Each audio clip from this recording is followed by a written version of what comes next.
ಇವತ್ತು ಚಾಮುಂಡೇಶ್ವರಿ ಅನ್ನನೇ ಇದೆ, ಹೋಗ್ತಾ ಇದ್ದೀವಿ ಎಲ್ಲರೂ. ಪೂಜೆನೂ ಅಮ್ಮ ಮಾಡ್ತಾ ಇದ್ದಾರೆ.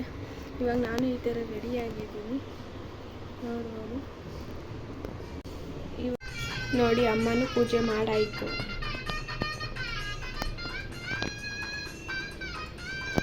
ನೋಡಿ ದೇವಸ್ಥಾನಕ್ಕೆ ಬಂದು ಫುಲ್ಲು ಹೂವಿನ ಅಲಂಕಾರ ಚೆನ್ನಾಗಿ ಡೆಕೋರೇಷನ್ ಮಾಡಿದ್ದಾರೆ. ಎಲ್ಲ ಬೆಲ್ಲದ ಆರತಿಗೆ ರೆಡಿ ಮಾಡ್ಕೊತಾ ಇದ್ದಾರೆ. ನಾವು ರೆಡಿ ಮಾಡಿಕೊಂಡು ಮಾಡಿದೋ. ಆಮೇಲೆ ಡೊಳ್ಳು ಕುಣಿತ ಯಕ್ಷಗಾನ ಎಲ್ಲ ಬಂದಿತ್ತು. ಚಾಮುಂಡೇಶ್ವರಿ ನೋಡಿ ಎಷ್ಟು ಚೆನ್ನಾಗಿ ರೆಡಿ ಮಾಡಿದ್ದಾರೆ. ಹೋಗಿ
ದರ್ಶನ ಎಲ್ಲ ಚೆನ್ನಾಗಾಯಿತು. ಈ ವಿಡಿಯೋ ಇಲ್ಲಿಗೆ ಎಂಡ್ ಮಾಡ್ತಾ ಇದ್ದೀನಿ. ಇನ್ನೂ ಯಾರು ನನ್ನ ಚಾನಲ್ನ ಸಬ್ಸ್ಕ್ರೈಬ್ ಮಾಡ್ಕೊಂಡಿಲ್ಲ, ಪ್ಲೀಸ್ ನನ್ನ ಚಾನಲ್ನ ಸಬ್ಸ್ಕ್ರೈಬ್ ಮಾಡ್ಕೊಳ್ಳಿ ಅಂತ ಹೇಳ್ತಾ ಬಾಯ್ ಬಾಯ್. ಮುಂದಿನ ವ್ಲಾಗಲ್ಲಿ ಸಿಗ್ತೀನಿ.